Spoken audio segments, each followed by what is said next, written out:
Is that called the poverty of riches? Yeah, it's an embarrassment of riches, yeah.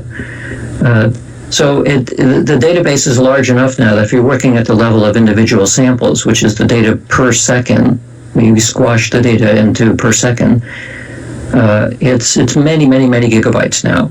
So it's difficult to pull the entire thing into a computer, even modern computers with huge amounts of RAM.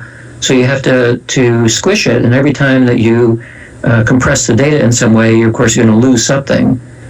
Nevertheless, you can actually get the entire database into a computer and look at models like, does it matter where the star Sirius is or where something else is? There aren't that many analysts who are interested in doing this. And of course, the nice thing about this project from the very beginning was that we made all of the data publicly available. So if you go to the website and you could download literally the entire thing. At this point, it's probably about 100 gigabytes. So you could do privately what the SETI at Home people have done and several other projects now, where you basically get crowd-sourced input to look through data in ways that you either don't have time or might not even imagine to look. Yes, that could be done in principle.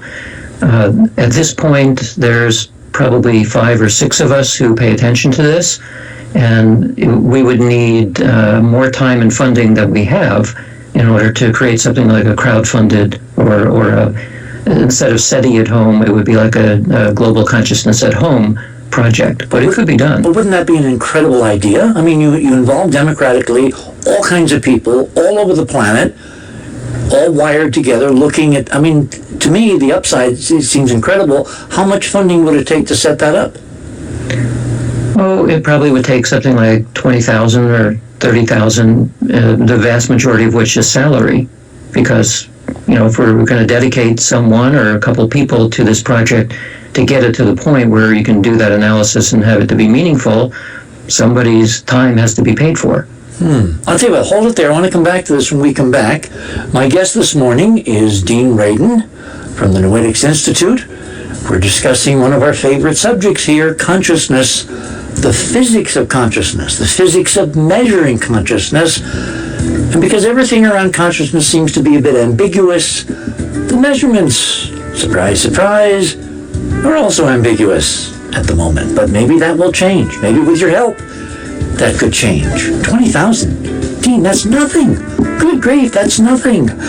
You're on the other side of midnight. My name is Richard C. Hoagland, and yes, we shall return.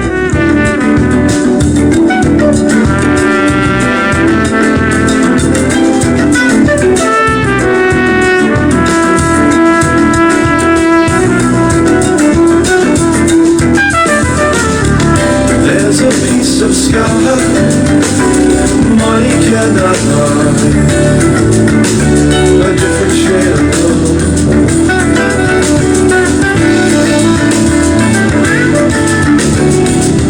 There's a plot of land I won't buy it again,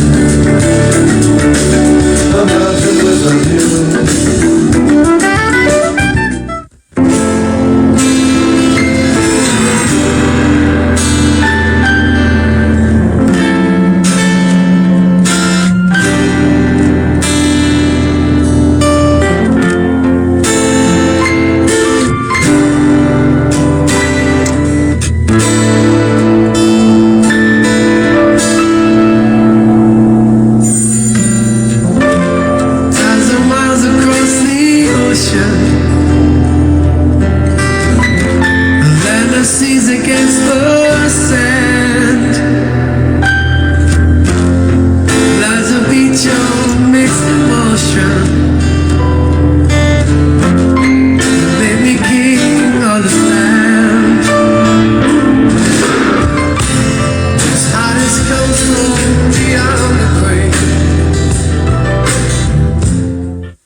And we are back on the other side of midnight. My guest this morning, Dean Radin. And all you conscious folks who are calling in, if you want to ask Dean a question, let's hold them until the bottom of this hour, because I have a few more myself, and everybody can then play. I do have one I want to insert here, which was emailed to us from one of our regular listeners, Tim. He says, if people are watching a live event, is the feedback energy dynamic, meaning, I think, open-ended? And then he says, whereas if people watch a pre-recorded, then perhaps the energy feedback has already been predetermined? Mm-hmm. Sure. Something like that may produce a difference in how we feel about the program. And of course, we have to use programs that you can't figure out whether they're live or not. So we're thinking about, for in the United States, for example, that we might show a popular Russian soap opera that people here generally don't track.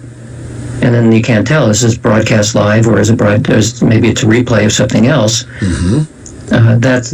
We will be able to answer questions like, does it matter? Can you feel that there's a lot of people who are focused on the same thing? We kind of felt that in the case of 9/11, I've heard from people that I know that they were not aware yet of what was happening because they hadn't turned on the radio or anything, but they felt very strange, suggesting that there is something like a large focus of attention that people can feel. Was this people just in New York or all over the world? All over the world. In fact, my mother mentioned to me that she woke up in the morning and had not turned on the TV or the radio or anything, and she felt that her blood pressure was through the roof. Huh. She took her blood pressure, and she had been taking it periodically, and sure enough, there's like a spike in blood pressure, and then she turned on the news. She actually called the doctor first because she was concerned, but then she turned on the news, and then her blood pressure went back to normal after she learned what happened. So it was the uncertainty that may have contributed to her physiological state. Well, or her sense, given that she didn't know what was happening in the rest of the world at that point, that she unconsciously felt that there was something horrific unfolding, and that's why her blood pressure went crazy. I want to go to your book, because obviously now you've written a book which kind of puts a lot of this together and a lot more, and it involves, Eastern traditions, classical, if I can use that term, efforts at studying or understanding consciousness. Why don't you talk a bit about the new book? Because to me, the synthesis of what you're doing is incredibly important. The book is called Supernormal, Science, Yoga, and the Evidence for Extraordinary Psychic Abilities. So my two previous books were mainly giving a survey of the field of psi research. The first book was... Psi being the Greek term for... Yeah, psychic phenomena. Psychic phenomena, okay. And of course, curiously, the psi function in quantum mechanics is the same word and might even have the same meaning. Isn't that fascinating? Yes. Yeah. So the first two books was talking mainly about psi research and how we know that there are some real effects and how science has studied it. The second book focused a little bit more on the physics. And in this third book, I became interested in the idea that we now have tens of millions of Westerners doing yoga. And yoga in the West is kind of a semi-spiritual aerobics. With a bit of suburbia tossed in. Yeah, a little bit. And special clothes and special things, and it becomes westernized very quickly. But with a very long product chain and all the other things you need to buy before you can do proper yoga. Right, if you don't have the right kind of clothes, you can't do it. So even with a crass Western approach to it, it is very valuable. And some yoga studios will, at the end of the exercise portion, will do meditation. So many people are beginning to meditate. Meditation now is being used by the U.S. Army, by banks, by you name it. It's known now with a lot of research for being very good for mental and physical health. But as often happens when we absorb something from another culture, the essence of the purpose of meditation and yoga is lost. So I knew a little bit about yoga and meditation, and I decided to write a book about the relationship between what yoga is really about and how it figures in with psychic phenomena. And so that was the point of this book. And I focused on what's considered to be the classical book of yoga, which is a book written by a yogi sage named Patanjali about 2,000 years ago. And what he did is, as you can imagine, books were not mass-produced back then. So he had to write the book in terms of little paragraphs. There's like almost 200 little paragraphs in 4 books. Oh, kind of like surahs. Well, pithy phrases, little phrases, in Sanskrit, of course, because that's what they had back then. Mm-hmm. And it was the first written form of what to that point had been an oral tradition. So it's estimated that maybe the oral tradition was around for several thousand years before Patanjali wrote it down, 2,000 years ago. And the reason why I chose that book is because, among other things, it describes what is yoga really about. What people do as yoga today is mostly poses, asanas. And this is what yoga is about. And of course the stretching is very nice and it's good for your body and so on. So you're talking about physical poses, physical movements. Yeah, the physical movements. That's what people think that yoga is about. And that is what it's about in the Western world, and actually even increasingly worldwide, including in India. They have Olympics of poses in India. Well, that's why you have to have the right clothes. Yeah, no, because they could split, and that would be bad. So the original purpose of the poses and the breathing and all the rest of it was to allow the body to become strong enough so you could sit long enough and meditate. To meditate hours and hours and hours every day. And the point of all that was to achieve a state called samadhi, which is the same kind of mystical union that Edgar Mitchell felt when he was coming back to the earth. The kind of oneness, you mean? Yes, a unity experience, a unity with everything. So that was the point where the real juice in yoga begins.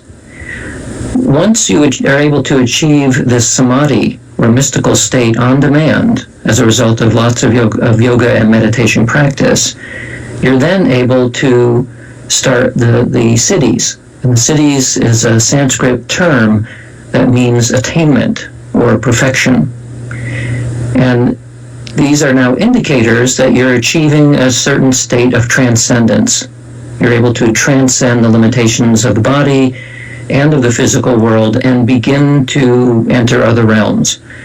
So one of the very first siddhis or powers that is written about in the Yoga Sutras, there's a whole book, one of the 3, there are 4 books of the Yoga Sutras. The 3rd book is completely devoted to these special powers that come about as a result of this intense practice. And the very first one is called, in Sanskrit, it's, I don't remember exactly what the Sanskrit term is, but the upshot of the translation is that you gain the ability to perceive past, present, and future all at the same time. Oh my. So perceiving the past we would call memory. Perceiving the present is pretty obvious. Perceiving the future we would call precognition. Back to 9/11. Yes. And this is then the most elementary siddhi that is developed as a result of meditative practice. But only after you've achieved this rarefied state of samadhi. And most Westerners do not go that far, I presume. Well,